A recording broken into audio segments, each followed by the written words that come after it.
Alhamdulillah Alhamdulillahilladzi akrama man ittaqa wa bimahabbatihi wa aw'ada man khalafahu bighadabihi wa 'adzabihi. Ashhadu an la ilaha illallah wahdahu la syarika lah wa anna sayyidana Muhammadan 'abduhu wa rasuluh arsalahu bil huda wa dinil haqq liyuzhirahu 'ala ad-din kullihi wa anna sayyidana Muhammadan 'abduhu wa rasuluh arsalahu bil huda wa dinil haqq liyuzhirahu 'ala ad-din kullihi. Allahumma shalli wa sallim wa barik 'ala sayyidina Muhammadin Rasulillahi wa khairi khalqihi wa ala alihi wa sahbihi alladhina jahadu fi sabilihi. Amma ba'du, faya ayyuhan nas ittaqullaha haqqa tuqatih wa la tamutunna illa wa antum muslimun. Sadaqallah wa sadaqa Rasulullah sallallahu alaihi wasallam. Hadirin jamaah rahimakumullah, setelah kita memuji Allah atas segala nikmat-nikmat yang diberikan kepada kita semua dan bersalawat kepada baginda Nabi besar Muhammad sallallahu alaihi wasallam, izinkan Al-Fakir berwasiat khususnya untuk diri Al-Fakir dan umumnya kepada para jamaah sekalian, yang mana wasiat ini yang benar-benar termaktub di dalam kitab suci Al-Quranul Karim, pesan yang pernah terlontar di baginda Nabi besar Muhammad sallallahu alaihi wasallam, pesan yang pernah terlontar dari lisan suci baginda Nabi besar Muhammad sallallahu alaihi wasallam, yaitu pesan ketakwaan kita kepada Allah Subhanahu wa taala. Takwa dalam arti yang sesungguhnya menjalankan perintah-perintahnya Allah Subhanahu wa taala dan menjauhi segala apa yang dilarang oleh Allah Subhanahu wa taala. Semoga dengan kita bertakwa kepada Allah Subhanahu wa taala, senantiasa kita dapat selamat di dunia sampai dengan akhirat. Dan semoga selepas kita menunaikan daripada kewajiban salat Jumat ini, kita pulang telah diampuni dosa-dosa kita oleh Allah Subhanahu wa taala dan hajat niat kita dikabul diberkahi oleh Allah Subhanahu wa taala. Amin ya rabbal alamin. Ma'asyiral hadirin jamaah salat Jumat yang dimuliakan oleh Allah Subhanahu wa taala, di antara ketakwaan kita kepada Allah Subhanahu wa taala hendaknya kita bertakwa. Ma'asyiral hadirin jamaah salat Jumat yang dimuliakan oleh Allah Subhanahu wa taala, di antara ketakwaan kita kepada Allah Subhanahu wa taala hendaknya kita bertakwa kepada Allah Subhanahu wa taala dengan cara memakan makanan yang halal dan menjauhi makanan yang haram. Karena makanan yang baik itu mempunyai pengaruh yang besar bagi manusia terhadap akhlak, kehidupan hati dan jernihnya pandangan serta diterimanya amal-amalan kita. Sedangkan makanan yang haram mempunyai dampak buruk bagi manusia, mulai dari doa yang tak terkabulkan sampai amalan-amalan yang bertentangan dengan ajaran Islam. Ma'asyiral hadirin jamaah salat Jumat yang dimuliakan oleh Allah Subhanahu wa taala, semua itu merupakan kerugian yang amat sangat besar bagi seorang hamba, karena seorang hamba tidak lepas dari kebutuhan berdoa kepada Allah Subhanahu wa taala serta taatan kepada Allah Subhanahu wa taala. Di samping itu masih ada dampak lain dari memakan yang haram, yaitu tidak diterimanya amal-amal yang telah kita laksanakan. Dalam sebuah hadis disebutkan dari Abu Hurairah radhiyallahu anhu bahwa Nabi Muhammad sallallahu alaihi wasallam bersabda, barang siapa memperoleh harta dengan cara yang haram, kemudian dia sedekahkan maka tidak akan mendatangkan pahala dan dosanya ditimpakan kepadanya. Dari Ibnu Umar radhiyallahu an berkata, barang siapa membeli baju dengan 10.000 dirham, namun dari 10.000 dirham tersebut ada 1 dirham yang haram, maka Allah tidak menerima amalnya selama baju itu masih menempel di badannya. Ma'asyiral hadirin jamaah rahimakumullah. Kemudian dari Ibnu Abbas radhiyallahu anhuma berkata, Allah tidak menerima salat seseorang yang di dalam perutnya ada sedikit makanan yang haram. Para salafus saleh sangat berhati-hati terhadap apa yang akan masuk di dalam mulut dan perut mereka. Mereka amat bersikap wara di dalam menjauhi hal-hal yang syubhat, apalagi yang haram. Dalam kitab Sahih Al-Bukhari disebutkan Aisyah radhiyallahu anha menceritakan bahwa Abu Bakar radhiyallahu anhu mempunyai pembantu yang selalu menyediakan makanan untuknya. Suatu hari pembantu tersebut membawa makanan, maka dia pun memakannya.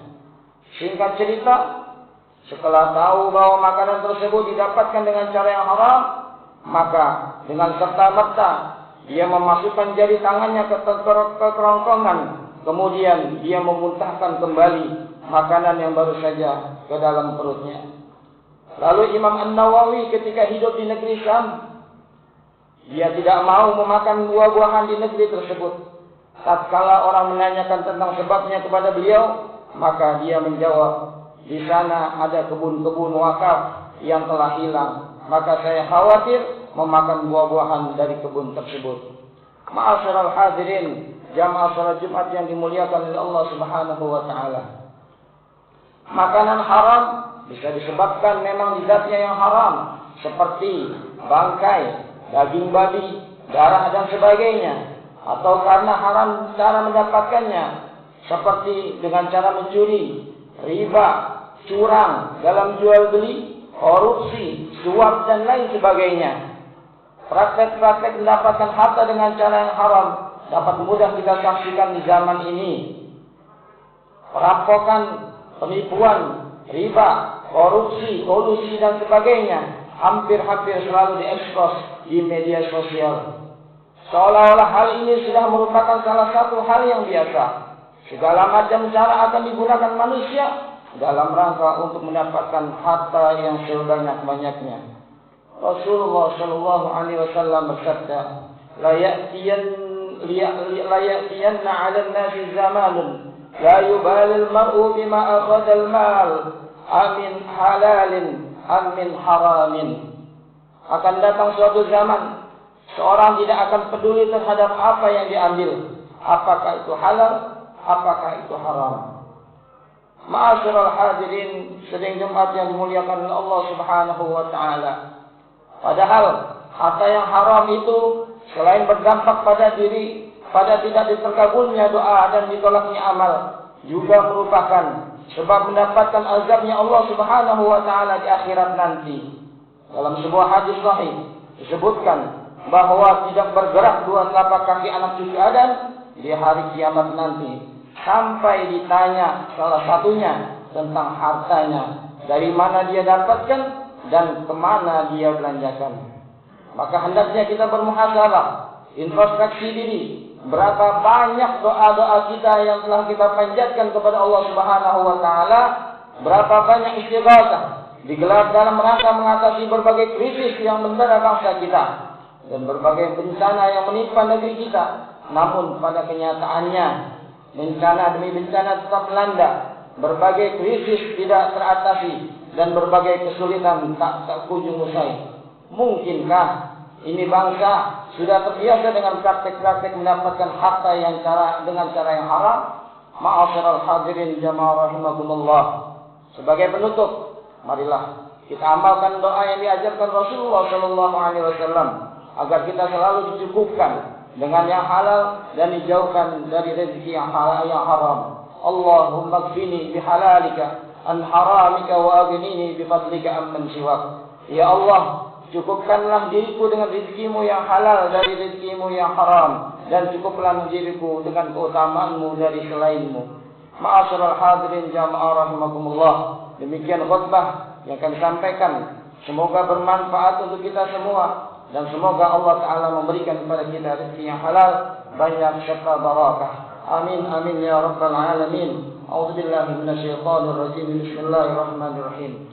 Wal 'ashr innal insana lafi khusrin illa alladziina aamanu wa 'amilus shaalihati wa tawassaw bil haqq wa tawassaw bis sabr. Barakallahu li wa lakum fil Qur'anil 'azim. ونفعني وإياكم بما فيه من الآية وذكر الحكيم.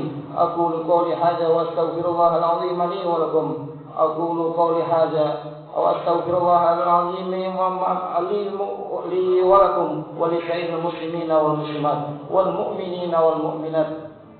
إن الله غفور رحيم. اللهم بارك على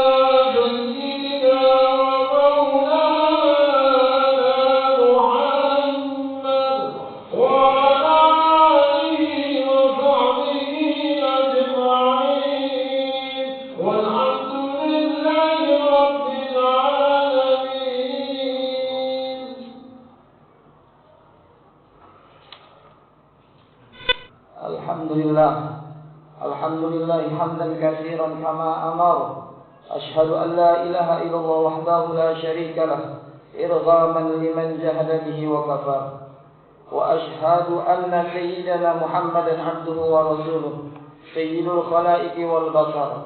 اللهم صل وسلم على سيدنا محمد وعلى آله وصحبه وسلم تسليما كثيرا. أما بعد فيا أيها الناس اتقوا الله حق تقاته ولا تموتن إلا وأنتم مسلمون.